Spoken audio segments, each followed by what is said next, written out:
Olá, queridos! Estamos aqui então para o nosso último vídeo do dia, segunda-feira, 7/9/2020, 7 de setembro, feriadão.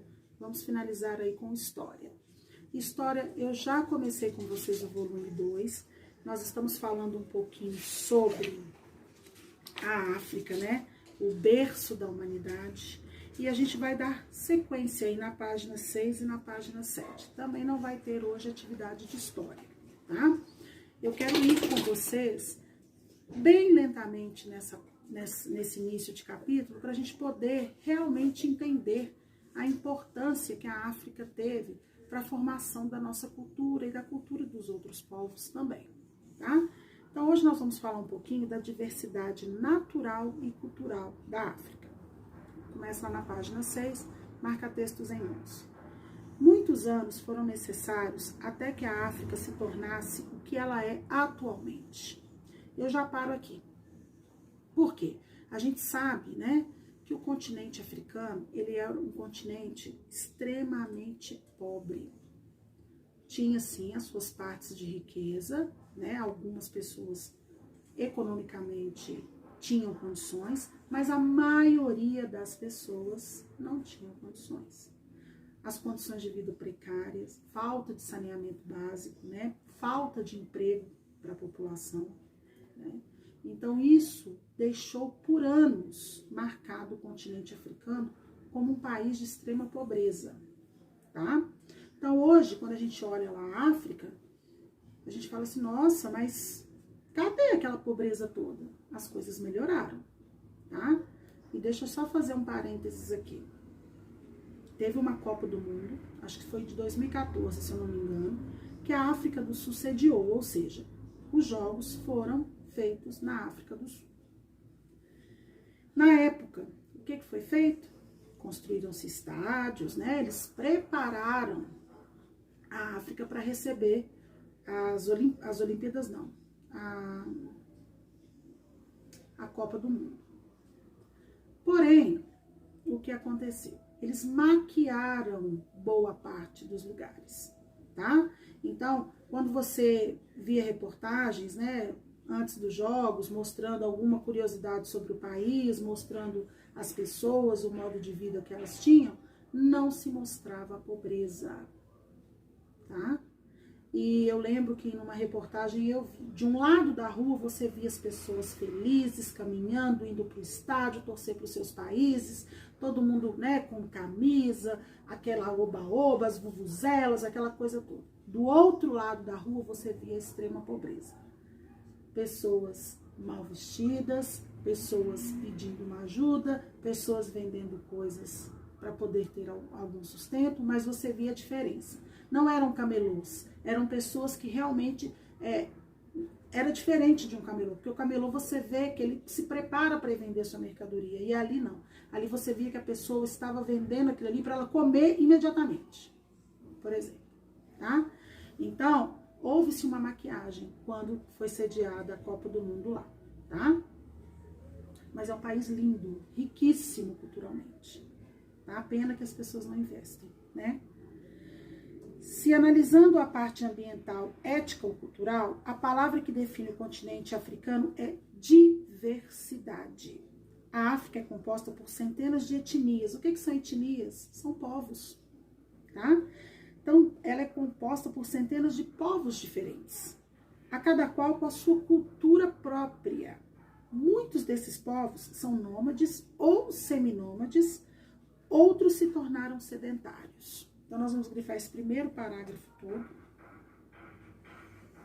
de muitos anos até sedentários.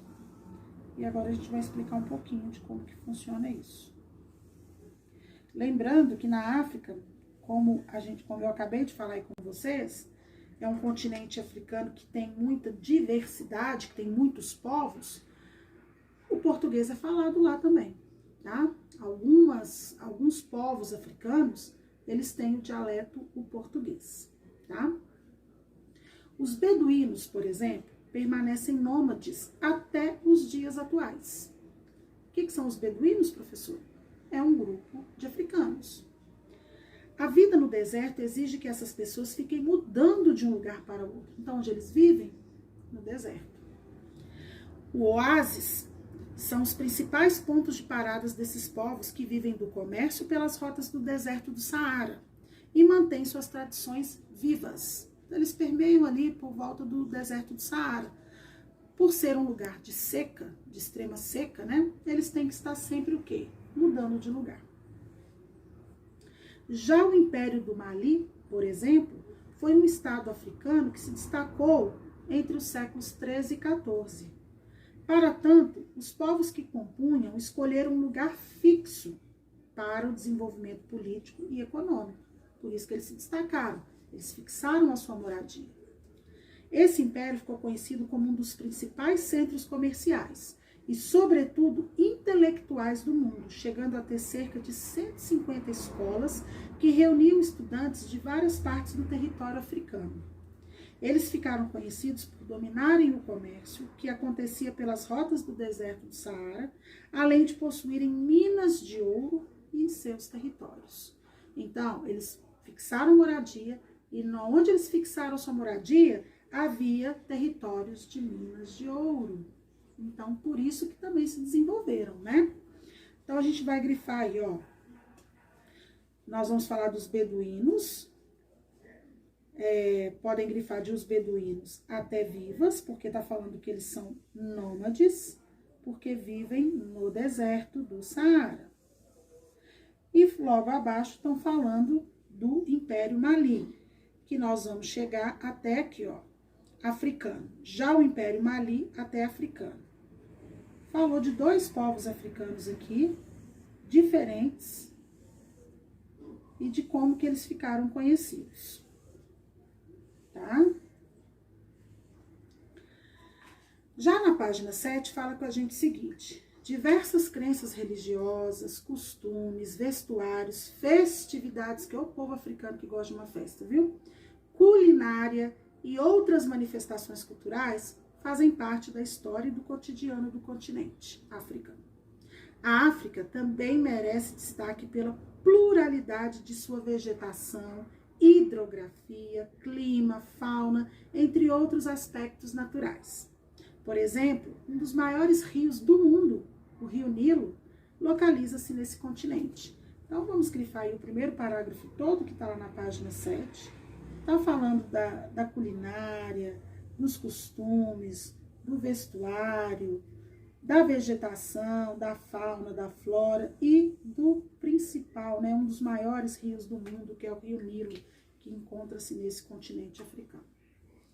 O continente também se destaca ainda por seu imenso pluralismo político, social e econômico. Politicamente, regimes monárquicos, ditaduras, repúblicas democráticas e governos intimamente ligados a práticas religiosas podem ser encontrados em países africanos. Enfim, é impossível pensar nesse continente como se fosse uma coisa só. Por trás do termo africano, que aparentemente parece referir-se ao mesmo povo, há bastante diversidade e muitas histórias. Por isso, é importante pensar não em uma, mas em várias Áfricas. Então, nós vamos grifar esse último parágrafo todo, porque fala pra gente que a gente não pode pensar que a África é só um povo, é só uma cultura. Não, ele é um país que tem bastante diversidade e muitas histórias, tá?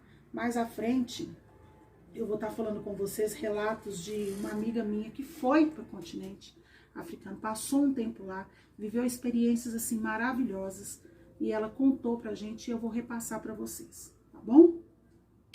Um beijo e até a próxima.